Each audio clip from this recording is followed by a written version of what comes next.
아, 자, 2부를 시작하겠습니다. 거짓말 문제. 아, 참, 거짓말 문제는, 저도 오랫동안 연구를 해왔던 주제인데, 그때그때마다 어떤 미궁에 빠지는 이런 아주 어려운 문제인 것 같습니다.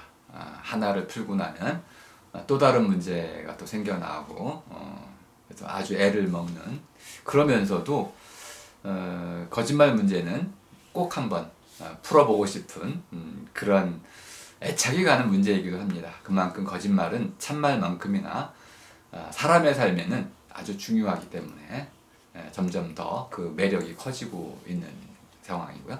오늘날에는 가짜 뉴스, 거짓 뉴스 이런 것들이 또 많이 인터넷을 통해 가지고 또는 언론사들을 통해 가지고 사회적인 문제까지도 크게 불러일으키고 있고, 또 지금 뭐 합성으로까지 이미지 합성이라든지 또 유튜브 동영상 합성까지도 해가지고 이제는 거의 판별, 식별이 불가능할 정도의 인물 이제 이렇게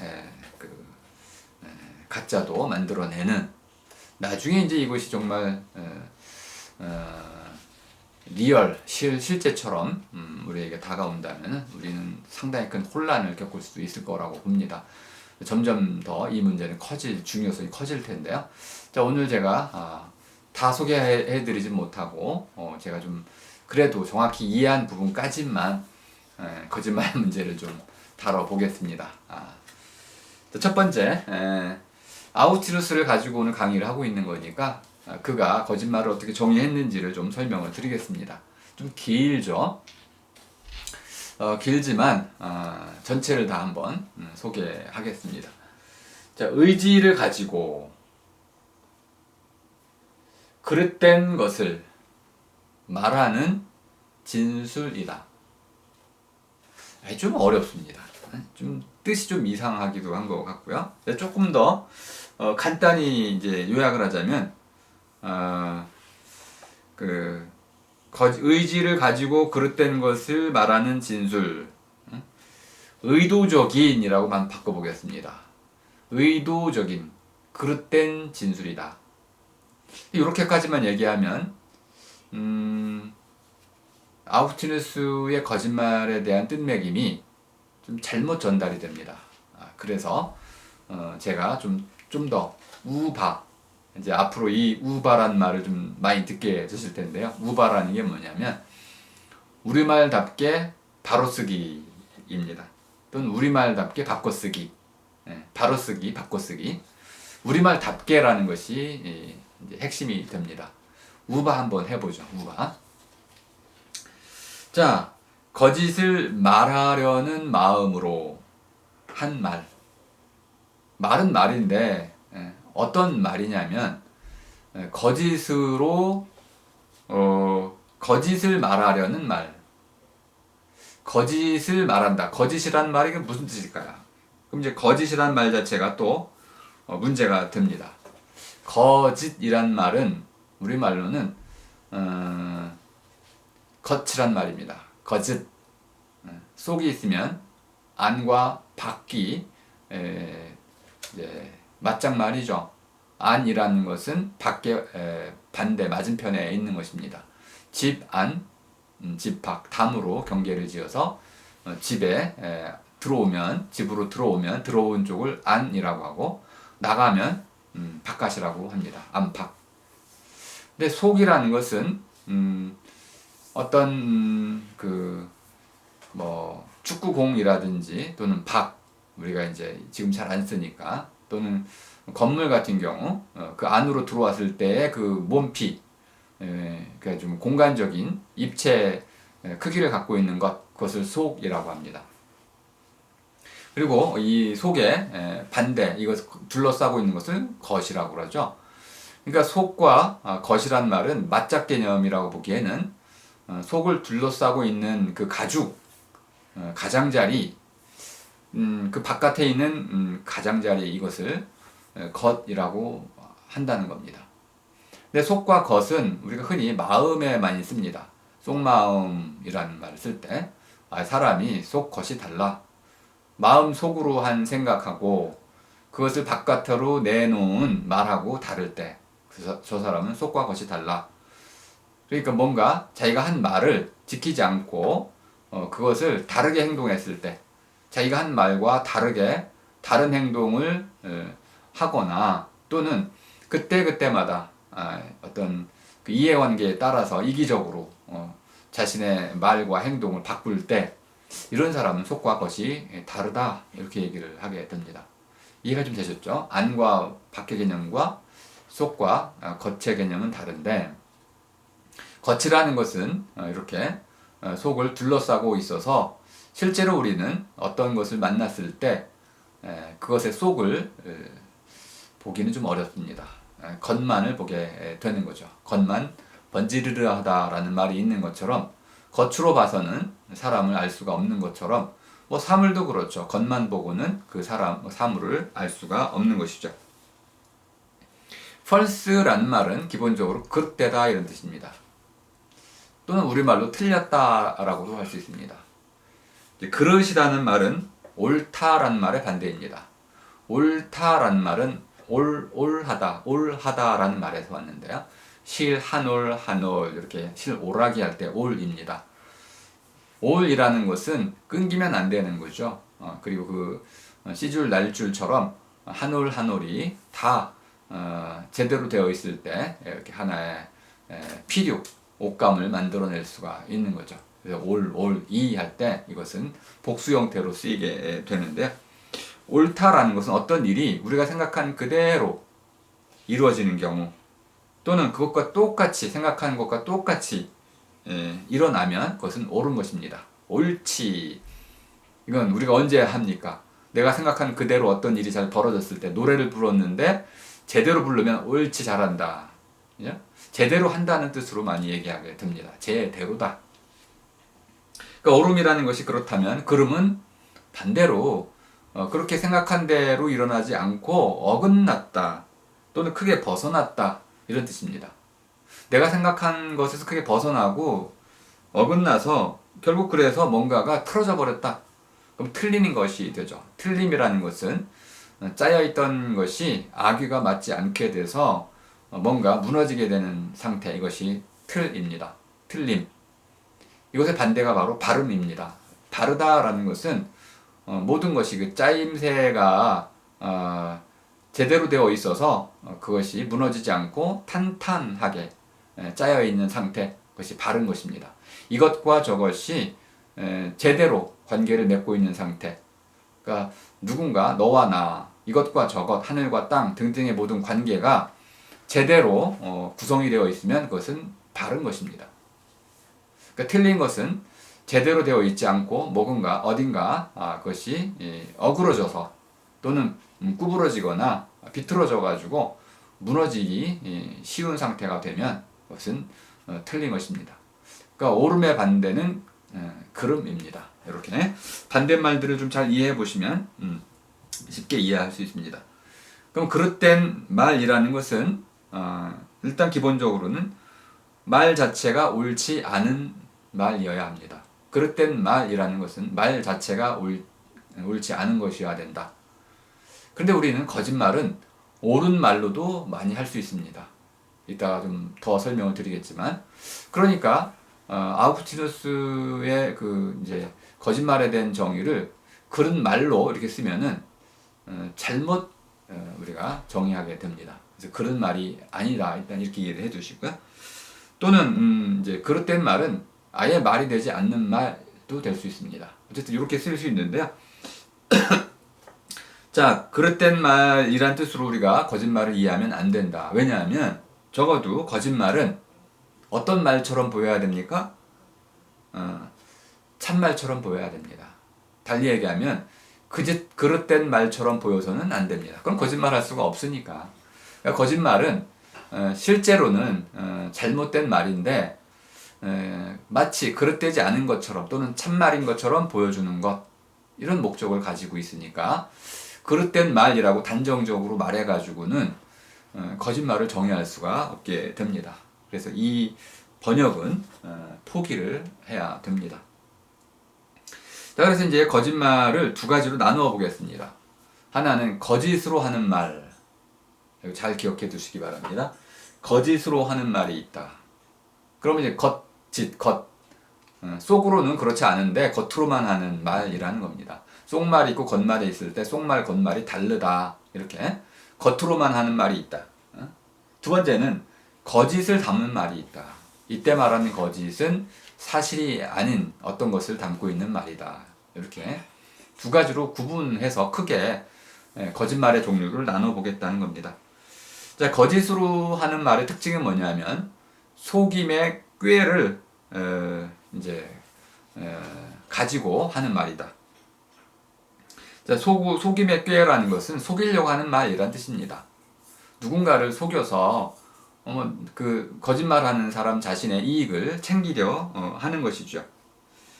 마음속에 든 말이 있고 그것을 드러내서 밖으로 한 말이 있을 때 이렇게 속말과 겉말이 같으면 참말이 되는데 이것이 달라지면 거짓말이 됩니다. 다만 한 가지 문제점이 있죠.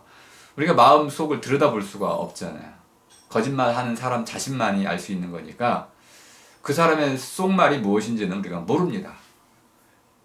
그러니까 그 사람의 겉말만 듣고 그것이 거짓말인지 아닌지를 판단해야 되는데 이게 굉장히 어렵다는 걸 알 수 있습니다. 그리고 아주 교묘한 거짓말은 참거짓을 판단할 수가 없습니다. 어쨌든 정의상 이렇게 뜻매김을 하는 거니까요. 일단 쉽고 어려움은 두 번째 문제고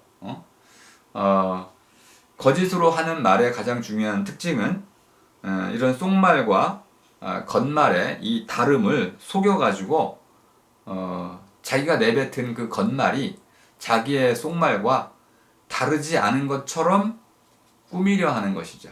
꾸미는 말인데 다르지 않은 것처럼 꾸미려 하는 겁니다. 그래서 참말과 같은 것으로 여겨지게 유도를 한다는 겁니다. 꾀는 것이죠. 그래서 거짓말은 속임의 꾀로서 지어진 말이다. 이렇게 아주 쉽게 끝내김을 할 수가 있습니다. 두 번째는 거짓을 담은 말인데요. 이건 대단히 어려운 주제입니다. 이것 때문에 이제 끙끙 힘들어 했는데요. 자, 거짓이라는 것은 기본적으로는 사실이 아닌 것 또는 사실에서 어긋나거나 사실에서 벗어난 것. 사실에서 어긋났다고 했지만 사실과 관계가 없는 것은 아니야. 사실과 관계가 있어야 됩니다. 사실처럼 보여야 됩니다. 그러면서 사실이 아니어야 하는 거죠. 좀 교묘하게 우리가 이 부분을 이제 접하게 되는데요. 거짓을 담은 말은 실제 거짓이냐 아니냐 참 거짓을 판단하는 문제와 똑같습니다. 이 문제는 우리가 참인 사태, 어떤 경우가 참인지를 정확히 알고 있지 못하면 누군가의 거짓말이 거짓인지를 우리는 알아낼 수가 없습니다. 그래서 교묘한 거짓말은 그것이 거짓말이라는 것을 밝혀내기가 아주 어렵다라는 걸 누구나 알고 있습니다. 그래서 우리가 비록 저 사람의 말이 눈치코치로 감정 상태 등을 통해 가지고 눈빛을 통해 가지고 거짓말하는 게 분명해 라는 걸 알고 있을지라도 그 사람이 한 말 자체가 거짓이라는 걸 증명하는 것은 지난히 어려운 것이다. 누구나 다 알고 있습니다.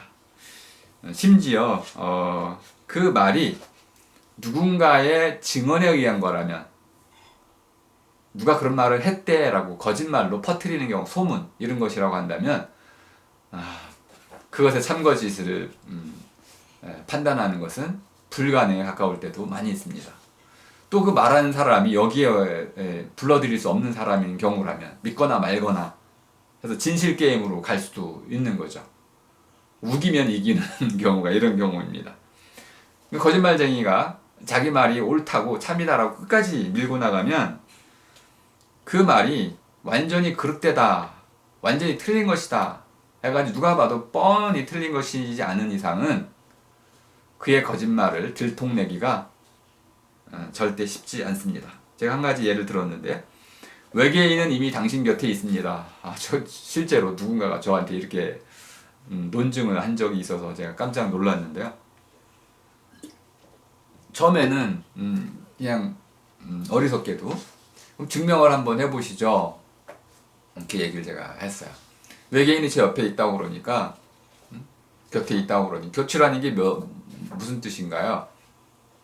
결었다 이런 뜻이잖아요. 결었다. 어깨동무하면 두 팔로 서로를 결어가지고 묶어놓은 상태잖아요. 그만큼 가까이 있는 게 곁이니까 외계인이 내 곁에 있으면 내가 모를 리가 없잖아요. 그런데 갑자기 이런저런 영화 얘기도 하고 또는 무슨 알 수 없는 새로운 종류의 외계 시나리오가 있다든지 이런 걸 가지고 와가지고 아무튼 또 고대로부터 외계인이 있었다는 둥 계속 이것을 이제 우기는 전략을 쓰더라고요. 새빨간 거짓말이라는 걸 알고 있지만은 그 말이 거짓말이라는 걸 제가 증명할 이제 재간은 없었어요. 그래서 끝내 재밌는 얘기 잘 들었습니다 하고 끝을 맺었죠.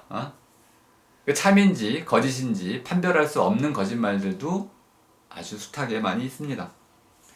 근데 이제 그 아구스트 수낙 이제 이런 사람들이 한 얘기 중에 하나가 우리가 거짓말을 하려면 거짓말하는 사람이 자기가 하는 말이 거짓이라는 것을 알고 있어야 된다. 다시 얘기하면 참이 무엇인지를 알고 있어야 된다. 이렇게 전제를 깔고 있는데 저는 이 부분이 좀 문제가 있다고 봅니다. 우리는 참말, 참이 무엇인지를 모른 채로도 얼마든지 거짓말을 해댈 수 있습니다. 해댄다고 이제 표현을 했는데요. 거짓말을 하는 사람은 실제로는 자기가 하는 말이 참인지 거짓인지 관심이 별로 없을 때가 많습니다. 물론 아주 교묘한 정교한 거짓말을 해야 할 때도 있죠.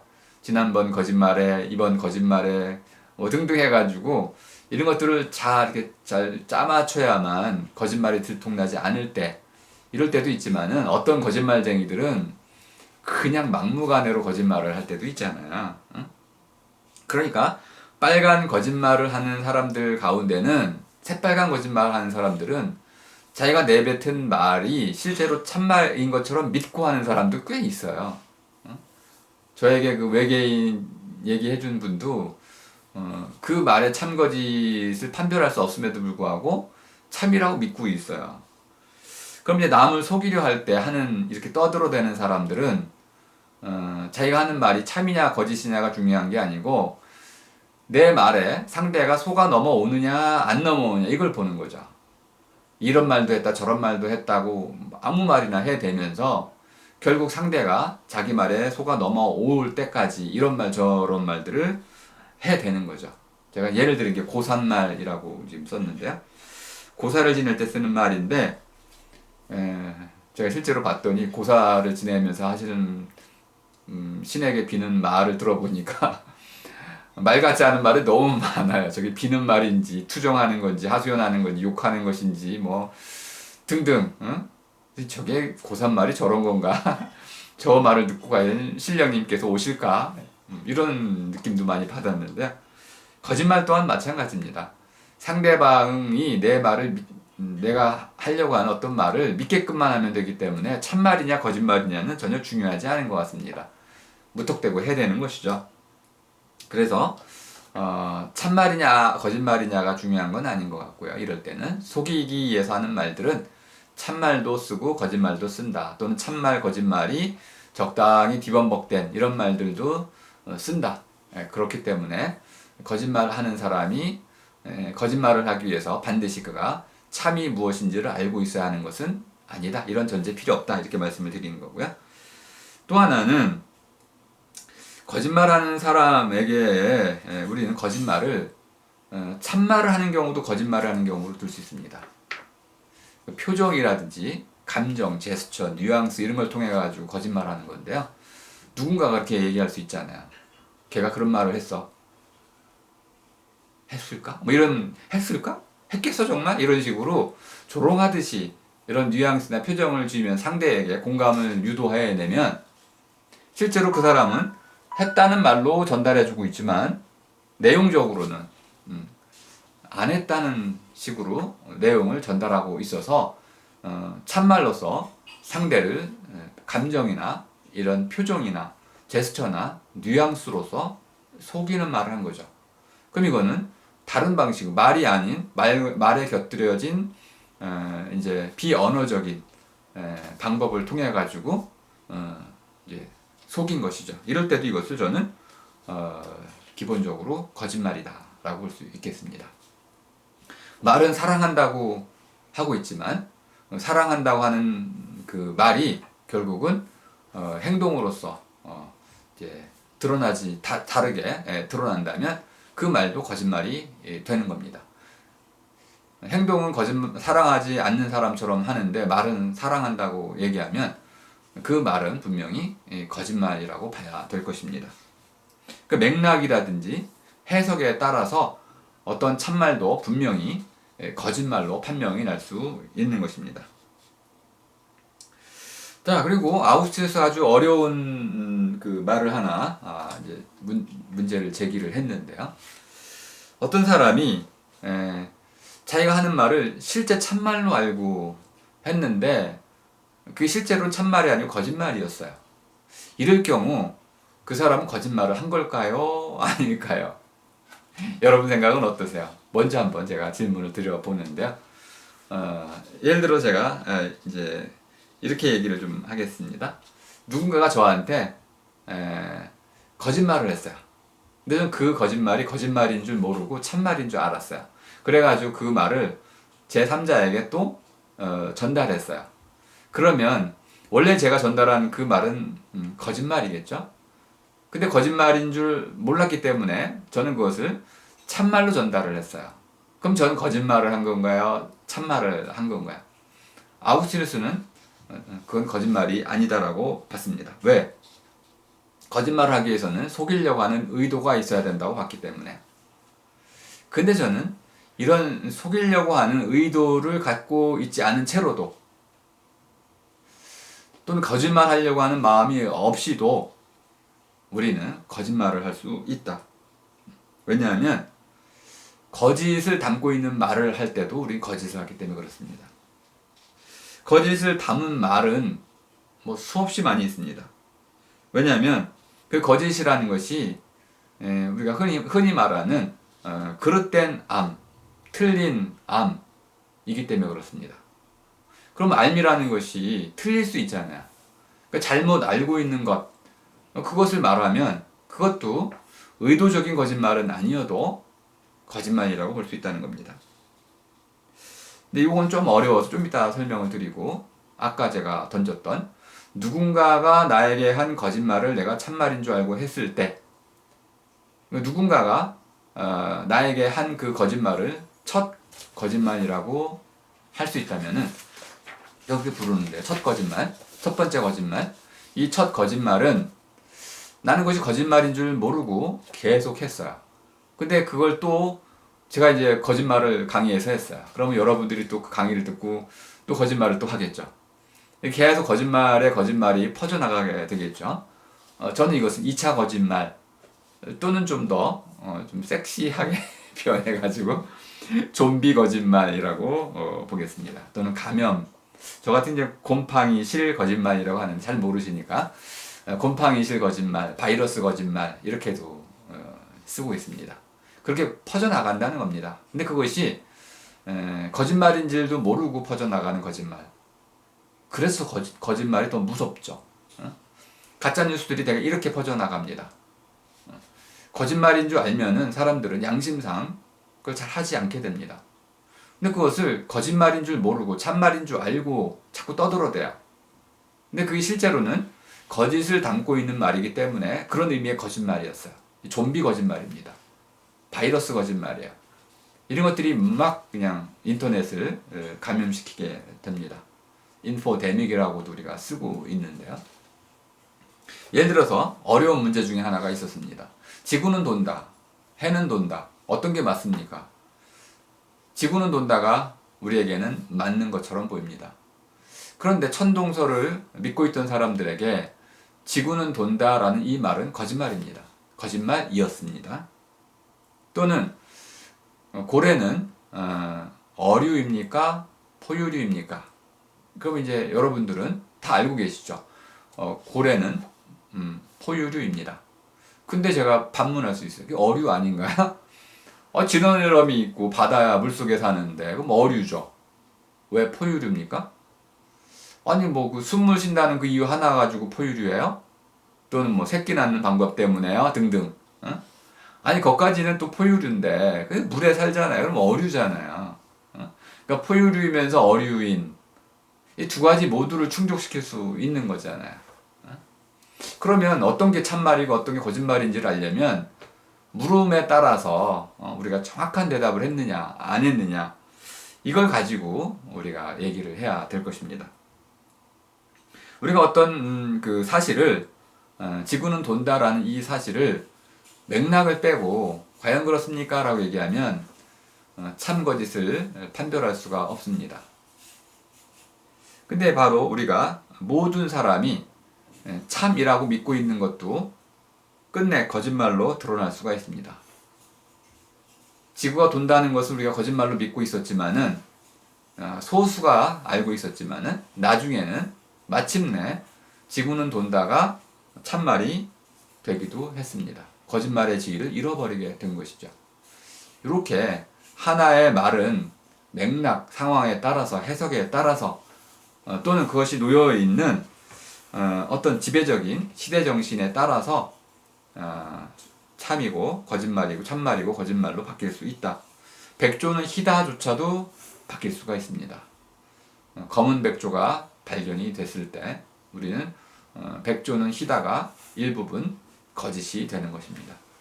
물론 어떤 백조는 검다라고 말하면 전혀 문제가 없겠지만은 어쨌든 이렇게 어떤 하나의 말은 그것이 쓰이는 맥락에 따라서 참 거짓이 결정되는 특성이 있는 것처럼 거짓말 또한 마찬가지로 그것이 쓰이는 맥락에 따라서 그것이 거짓말이 되기도 하고 참말이 되기도 한다라는 점을 여러분들 꼭 기억해 두시기 바랍니다. 또 아우구스티누스는 우리가 거짓말이 불가피하게 필요할 때가 있다라는 것에 대해서도 한번 얘기를 하면서 아브라함의 경우를 이제 예를 꼽았습니다. 파라오 왕에게 자기 부인을 바치면서 거짓말을 이제 보통 했다고 할 수 있는데 아우구스티누스는 아니 아브라함은 거짓말을 한 적이 없다. 그녀는 나의 동생이다라고 말했지 나의 부인이다라고 부인이 아니다라고 말한 적은 없었다. 그러니까 그녀는 나의 부인이 아니다라는 말과 그녀는 나의 동생이다라는 말은 의미상 전혀 다른 말입니다. 부인이 아니다라는 말은 물론 그 안에 동생이다가 포함이 되겠죠. 근데 부인이라는 말과 동생이라는 말은 전혀 연결시키지 않기 때문에 사실은 이것은 의도적으로 숨긴 것이다. 속이려고 한 거다. 이렇게 볼 수도 있다는 겁니다.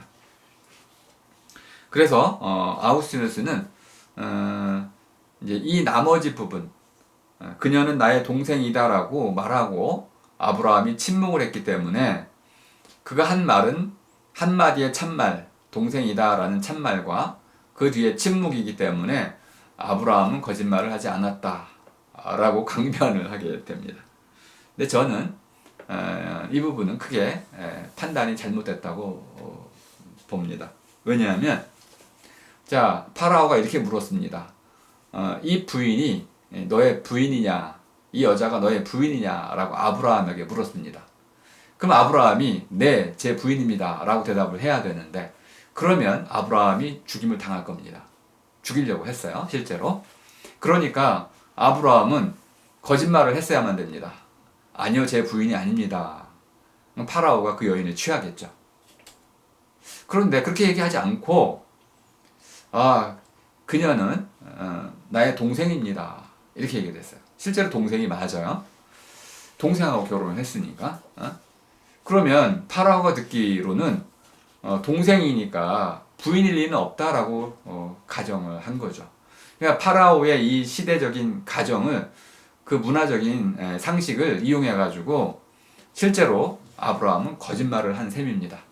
전 이렇게 파악을 하는데 이걸 어떻게 제가 해석을 했냐면 진실 모자이크에서 조각을 빼먹은 것이다. 진실이라는 것은 사실과 달라서 진실이라는 것은 사실들의 총합입니다. 사실들의 총합은 우리가 만들어낼 수가 없어요. 그 사실은 총합을 우리가 알 수가 없기 때문에 그렇습니다. 그러니까 어느 정도의 합, 이걸 통해 가지고 우리가 하나의 모양을 발견해내는 거죠. 조각조각 맞춰 나가면서 어느 순간 물고기 모양이 나타나면 물고기다라고 우리가 알아보게 됩니다. 이렇게 알아볼 수 있는 정도까지 사실들을 모아내면 우린 진실을 깨닫게 됩니다. 그런데 아브라함은 이 진실을 자기가 보여주고 싶은 것만 단편적으로 보여주고 다른 것들, 보여주기 싫었던 것들은 다 빼먹었어요. 그래서 그가 조각조각 맞춰서 드러낸 진실은 실제로는 부인이 아니다라는 말을 한 것과 똑같은 효과를 가졌습니다. 그러면 말로 똑같은 효과를 내서 부인이 아니다라고 거짓말을 하는 거나 또는 참말 한두 가지만 얘기하고 나머지는 침묵하면서 아니에요 이렇게 몸짓으로 또는 표정으로 거짓말 이렇게 부정하는 거하고 뭐가 다른 거야? 기본적으로는 거짓말의 범위를 넓게 본다면은 이렇게 진실 모자이크 빼먹기를 통해 가지고 또는 진실 모자이크 어긋 맞추기를 통해 가지고 아브라함은 거짓말을 한 것이다. 진실의 참 모습을 비틀어 버렸죠. 그래서 파라오가 속아 넘어갔습니다. 저는 이것을 이렇게 표현하고 있습니다. 참말로 이루어진 거짓말이다. 거짓말은 실제 거짓은 없지만은 참말만 모아놨지만은 모아놓아진 참말이 전체적으로 나타내는 말하려고 하는 바는 실제로 진실에 크게 어긋나는 거짓말과 똑같기 때문에 참말로서 하는 거짓말이었다. 이렇게 판단하게 됩니다. 이게 바로 가짜뉴스의 핵심입니다. 참말만 모아놓은 것처럼 보이지만 그 참말들 사이사이에 거짓말도 섞어 넣고 참말들을 요리조리 교묘하게 짜깁기를 하는 바람에 참말로서 또 거짓을 통해서 더 증폭시켜서 거짓말을 실질적으로는 하는 것입니다. 소크라테스가 또 이렇게 얘기를 하고 있습니다. 적군에 대한 거짓말은 정의롭다. 우리가 이제 흔히 말하는 칭찬받는 거짓말 같은 경우죠. 그런데 이때도 우리는 정의롭다는 표현을 쓸 수 없다고 저는 생각합니다. 그런 거짓말은 전략적 거짓말이다. 이렇게 얘기를 해야 됩니다. 그러니까 정의로운 거짓말은 없다는 겁니다. 어떠한 거짓말도 정의로울 수 없습니다. 어떠한 거짓말도 올바를 수는 없습니다. 하지만 어떠한 거짓말들은 전략적으로 꼭 필요합니다. 그리고 그러한 거짓말들을 한 사람은 그가 만일 거짓말을 통해서 어떤 성공을 했을 경우 큰 성과를 이뤘을 때 우리는 그를 공동체적으로 집단적으로 칭찬합니다. 이 칭찬의 이유는 거짓말이 그 자체로 좋은 거, 그 자체로 나쁜 것이 아니고 참말도 마찬가지인 것처럼 그 자체로 금지해야 되는 것이 아니고 삶에 이바지하는 것이기 때문에 그렇습니다. 이걸 좀 더 설명을 좀 드리려고 합니다. 과연 거짓말은 왜 하는 걸까요? 자, 이 문제를 다루기 전에 제가 여러분께 좀 더 재미난 논의를 좀 해드리겠습니다. 칸트의 그 거짓말 이제 논쟁으로 알려진 아주 재미난 논쟁입니다. 칸트가 만일 어떤 그 살인자가 내 친구를 죽이려고 하면서 그 나를 찾아와서는 내 친구가 어디 있는지를 말하라 라고 물었어요. 그러자 칸트는 이렇게 그 경우에 내 친구가 어디에 있는지를 여기 있다 라는 것을 솔직하게 대답해야 한다 라고 주장을 했습니다. 좀 어처구니가 없죠. 이거에 대해서 이제 꽁스땅이라는 프랑스 작가가 이렇게 맹렬히 비난을 했습니다. 독일의 어떤 철학자는 칸트를 얘기하는 거죠. 살인자가 우리의 친구를 쫓는 상황에서 그에게 거짓말하는 것은 죄라고 했다는데, 그러면 이러한 거짓말이 허용되지 않는 사회라고 한다면은 그거는 사회 자체가 붕괴되지 않겠는가? 어리석은 자이다. 이렇게 이제 비난을 좀 했습니다. 거짓말을 허용하지 않는 사회는 사회 자체가 구성되지 않을 것이다 라고 본 겁니다. 뭐 그것도 좀 지나친 이제 비판인데요.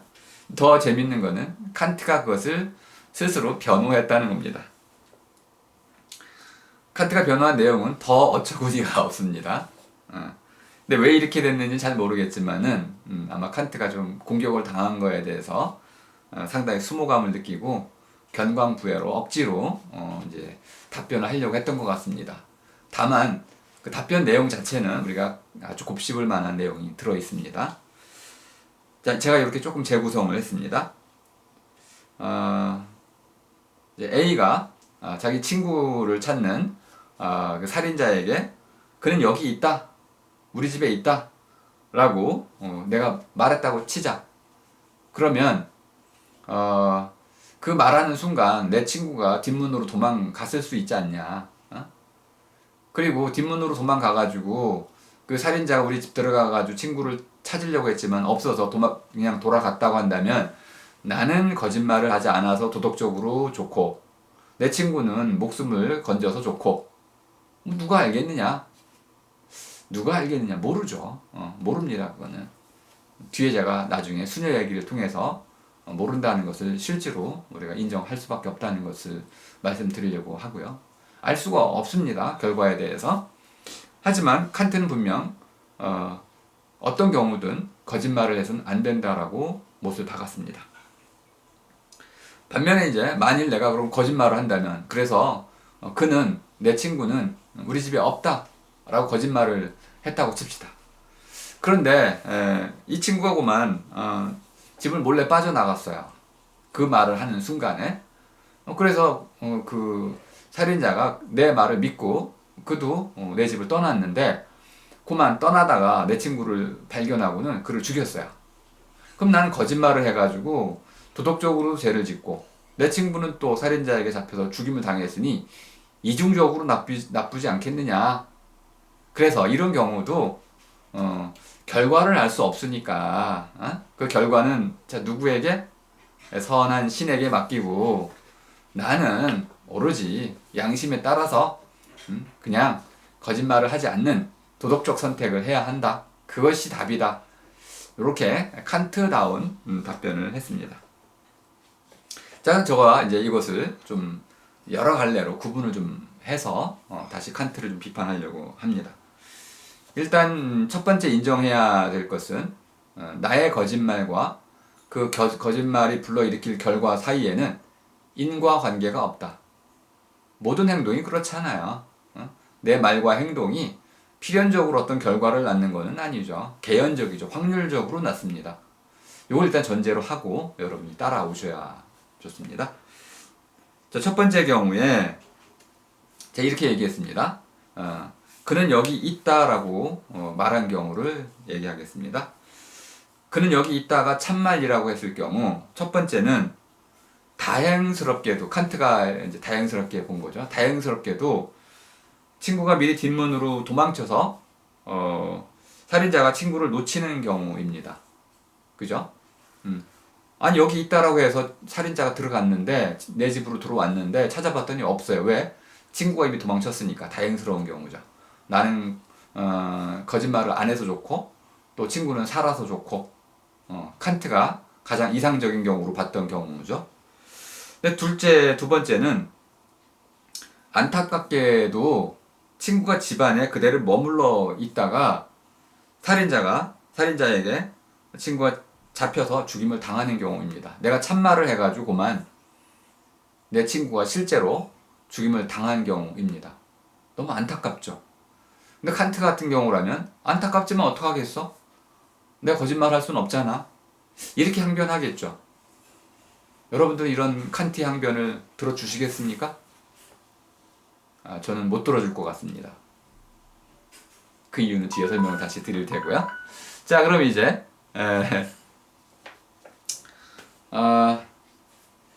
첫 번째 다행인 경우를 한번 살펴보시죠. 다행인 경우에 친구가 집안에 없다는 사실을 깨닫고 자, 내 친구 도망갔구나. 이거 깨닫고 가가 자신을 거짓말로 속였다라고 생각을 할 수 있겠죠. 살인자는 집에 들어갔어요. 그랬더니 분명히 내가 친구 여기 있다라고 말을 했는데 들어가 봤더니 없어요. 그러면 이 살인자는 그냥 떠날까요? 아니면은 나한테 찾아와가지고 너 이놈 거짓말했군. 너를 죽이겠죠. 그러면 나는 거짓말의 대가로 죽은 겁니까? 참말의 대가로 죽은 겁니까? 기본적으로 나 자신은 참말을 하고 죽은 거죠. 그런데 살인자는 왜 죽였어요? 살인자가 나를 죽인 이유는 내가 거짓말을 했다고 믿기 때문에 죽은 것입니다. 그럼 나는 참말 때문에 죽었나요? 거짓말 때문에 죽었나요? 첫 번째 다행인 경우도 이런 문제가 생겨날 수 있어서 참말을 하더라도 그것이 결과적으로 누군가에게 살인자에게 거짓말로 이해가 돼서 그 거짓말의 대가로 내 목숨을 내놔야 할 때도 있더라. 그러니 항상 해피엔딩은 아니지 않냐? 다행스럽지 않을 수도 있다. 두 번째 안타까운 경우는 자, 살인자가 집안에서 친구를 잡아서 죽였어요. 그러면 이제 친구는 죽음의 위기에서 벗어났죠. 그러면 이제 내 친구는 거짓말을 내가 한 덕에 살아난 건가요? 자, 내가 거짓말을 하지 않은 탓에 친구는 죽임을 당했습니다. 그가 여기 있다라고 고자질을 한 거니까 내가 참말을 했으면은 거짓말을 했으면 살았겠죠? 여기 없어요라고 했으면 물론 그래도 살인자는 내 말을 믿지 않고 내 집을 수색을 했겠죠. 당연히. 어쨌든 내가 거짓말을 하지 않았기 때문에 여기 있어요라고 고자질을 했기 때문에 그 살인자가 즉각 내 집을 수색을 하고 거기서 내 친구를 잡아서 죽였겠죠. 그럼 내가 거짓말을 하지 않았기 때문에 내 친구가 죽었네요. 그렇게 말할 수도 있겠죠. 자, 그런데 다른 경우를 한번 볼까요? 그가 내 친구는 여기 우리 집에 없다라고 이렇게 거짓말을 했을 경우를 한번 살펴보죠. 자, 첫 번째, 운이 좋아서 그 말을 믿고 내 거짓말을 믿고 살인자가 우리 집을 떠나는 경우가 있습니다. 가장 운이 좋은 경우죠. 이런 일은 흔치 않겠지만 있을 수 있습니다. 두 번째는 거짓말이 통하지 않을 때가 있습니다. 내 친구 여기 우리 집에 없어요 라고 했는데 살인자가 그 말을 안 믿고 거짓말이 안 통해서 안 믿고 집안에서 친구를 찾아내 죽이고 또 나까지 거짓말의 책임을 물어서 함께 죽이는 경우입니다. 거짓말로서 가장 나쁜 결과가 빚어진 셈이죠. 셋째는 거짓말이 잘못돼서 살인자가 내 거짓말을 믿고 집을 떠났는데 그 순간 내 친구도 집을 떠났어요. 나는 그 사실을 모르고 있었습니다. 그래서 난 실제로 거짓말을 했는데 내 친구는 집에 없었어요. 그래서 그만 살인자가 내 친구를 우연히 만나서 내 친구를 죽였습니다. 거짓말한 것이 잘못돼가지고 결국은 친구를 죽음으로 몰고 갔군요. 자, 이 경우에서 이렇게 한번 제가 질문을 해보겠습니다. 내가 거짓말한 까닭이 무엇인가요? 기본적으로는 내 친구를 살리기 위한 것이었습니다. 물론 이런 경우도 있었죠. 거짓말 자체를 하지 않으려고 참말을 한 경우도 있었습니다. 그러니까 거짓말을 한 경우를 지금 얘기하는 겁니다. 내가 거짓말을 한 이유는 내 친구를 살리고 싶어 했기 때문입니다. 그렇다면은 내 말 한마디로 내 친구가 죽거나 살거나 한다면, 만일 내가 내 친구를 살릴 수 있을 때 나는 어떠한 거짓말을 해서라도, 만일 내가 거짓말을 해서 내 친구가 산다면 완벽한 거짓말을 꾸며내겠죠. 반대로 내가 참말을 해서 친구가 죽게 된다면 나는 어떤 경우에도 끝까지 참말을 하지 않으려고 최선을 다할 것입니다. 그러니까 참말, 거짓말은 그 자체로 어떤 의미를 갖기보다는 내가 내 친구를 위해서 참말을 할 것이냐 거짓말을 할 것이냐를 선택한다는 것을 알 수 있습니다.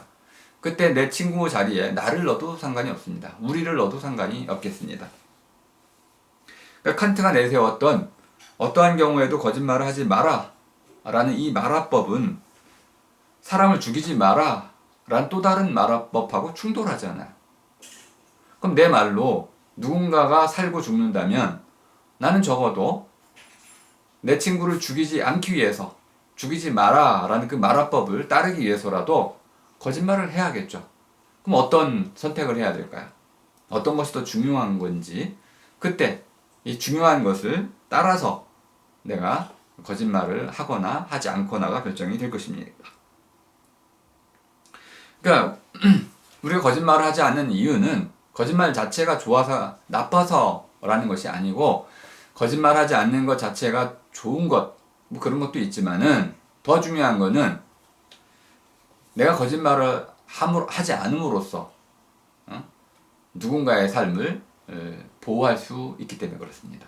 내가 거짓말을 하면 누군가의 삶이 무너지고, 거짓말을 하지 않으면 누군가의 삶이 보존될 때, 또 반대일 경우도 있겠죠. 내가 거짓말을 함으로써 누군가를 보호할 수 있다면 그때 나는 거짓말을 하겠죠. 그러니까 거짓말 자체를 하느냐 안 하느냐가 중요한 게 아니고, 그걸 통해서 내가 이루고자 하는 삶의 목적이라는 게 있다는 겁니다. 그것을 내가 이룰 수 있느냐 없느냐에 따라서 거짓말을 하고 안 하고가 결정이 된다. 어린아이들 같은 경우에는 3살, 4살 사이에 거짓말을 많이 합니다. 뭐 다 그런 건 아니지만 어쨌든 아이들은 거짓말을 배웁니다.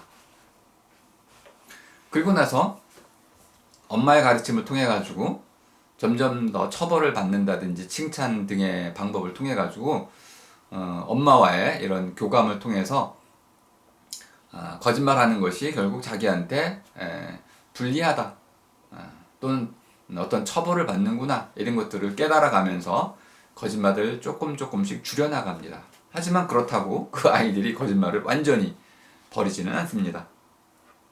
어른도 마찬가지죠.